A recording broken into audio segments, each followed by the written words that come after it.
चलो भाई पूरा कंसंट्रेट। अच्छा, वो बैटरी का सीरीज और पैरेलल कनेक्शन शायद तुम्हारे कोर्स में नहीं है। एक बार हाँ सर, देख लो। निकाल दिया है। हाँ सर, निकाल दिया। Yes sir, cancel. ठीक है, चलो अभी आगे स्टार्ट करते हैं। इसमें किरचॉफ लॉ याद है किसी को? हाँ यस सर। किरचॉफ रूल दो टाइप के थे। पहला था केसीएल। केसीएल किसके लिए था? जंक्शन। फॉर एनी जंक्शन, किसी भी जंक्शन के लिए टोटल करंट क्या होता था? जीरो। जीरो। जीरो। मतलब जो करंट समझो जंक्शन की तरफ आ रहा है उसको हम पॉजिटिव लें, जो दूर जा रहा है उसको नेगेटिव लें। उल्टा भी कर सकते हैं, जो जंक्शन की तरफ आ रहा है वो नेगेटिव, जो जंक्शन से दूर जा रहा है वो पॉजिटिव। तो सिग्मा हमेशा जीरो होता है। दूसरा था केवीएल। केवीएल किसके लिए था?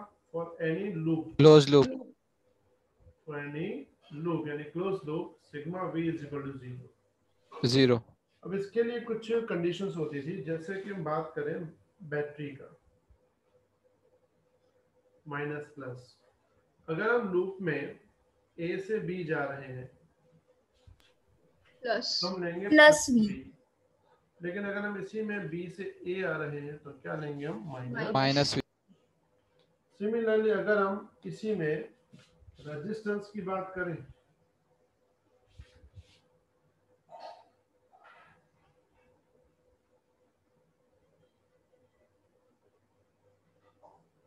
उल्टा ही है।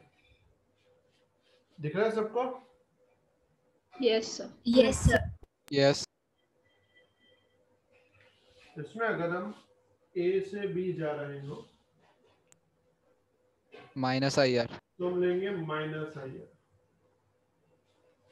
मतलब हम जिस डायरेक्शन में जा रहे हैं करंट भी उसी डायरेक्शन में जाएगा तो माइनस आई आर।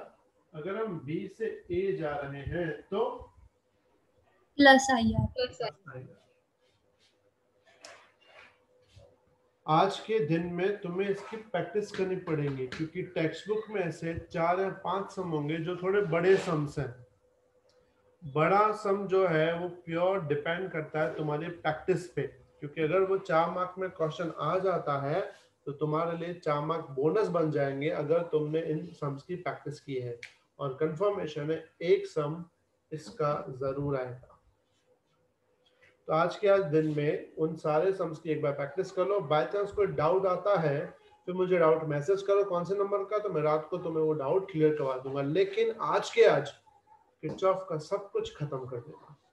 इसके 4 मार्क का कंफर्म आता है एक क्वेश्चन। समझ में आया बेटा बात सबको? Yes sir. Yes. Yes sir. Question है क्योंकि किरचॉफ थियोरी में नहीं आता, वो सिर्फ किस में आता है? सम में ही आता है। तो सम इसका अच्छे से प्रिपेयर करो तो तुम्हें आ जाएगा। क्लियर बेटा? किसी को डाउट इसमें? No sir. No sir. कोई लूप लेके दिखाओ प्रैक्टिस के लिए कि याद है सब? याद है सर। ऐसे का कोई लूप देखना हो तो एक बार लूप देख लो।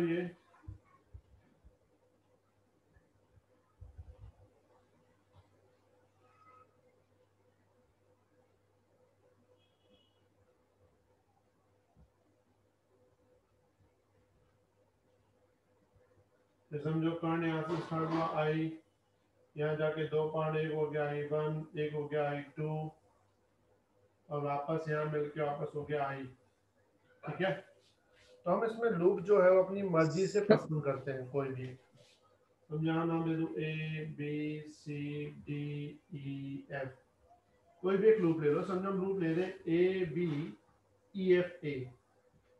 दिखा सबको A B E F A? Yes. मुझे बताओ ए से बी में क्या आएगा? कुछ नहीं। क्यों कुछ नहीं?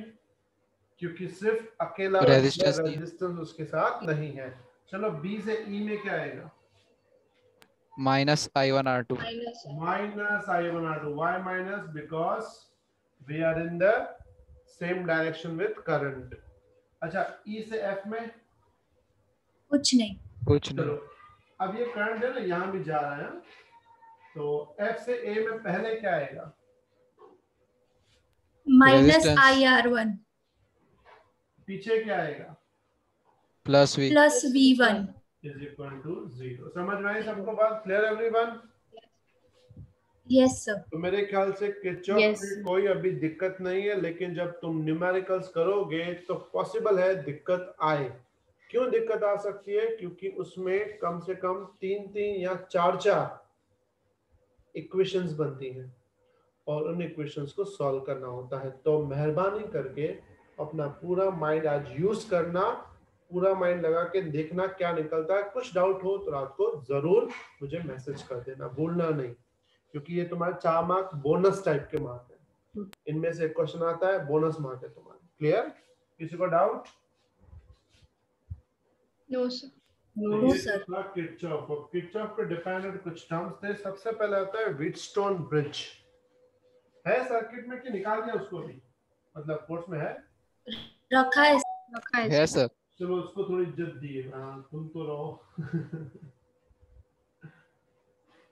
टॉपिक है व्हीटस्टोन ब्रिज। अभी जो व्हीटस्टोन ब्रिज है, इसका मेन पर्पस क्या होता है? To identify the unknown unknown resistance. Resistance. Resist. अच्छा, उसको हम डिफाइन कैसे करते हैं?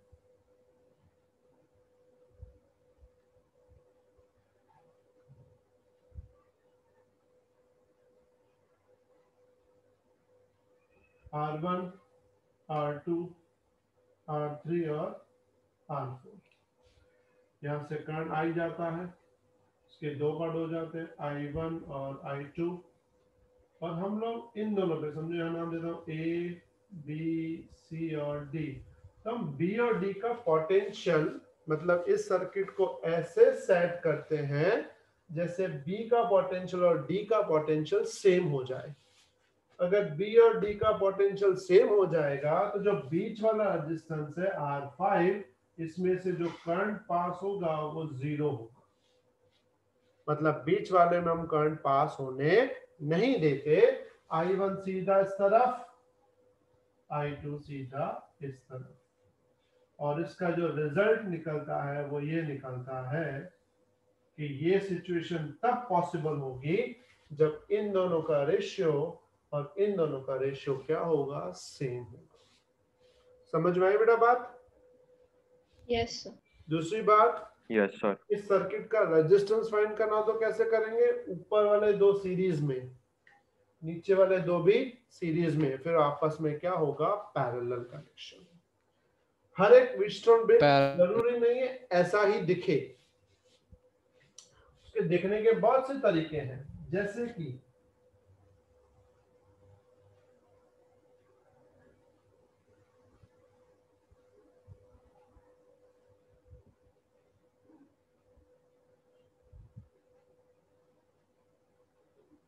ये एक व्हीटस्टोन ब्रिज है।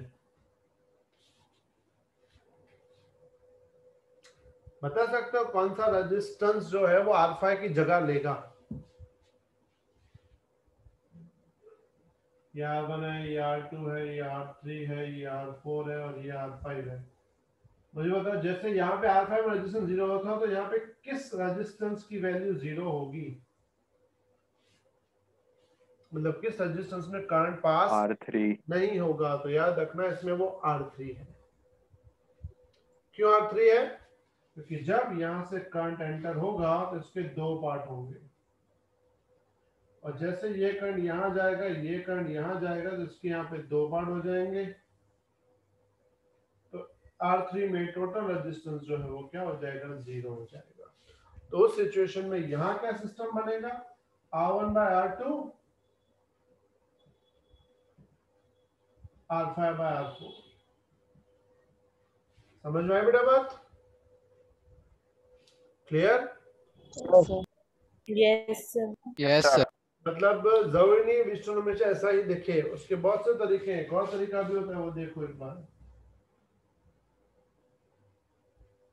यहाँ ड्रॉ करता हूँ।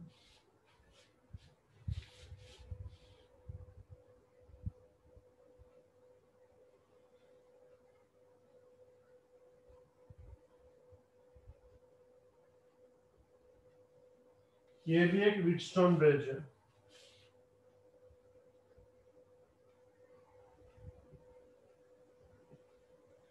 मुझे बता सकते हैं इसमें कौन सा कैंसिल होगा रेजिस्टेंस?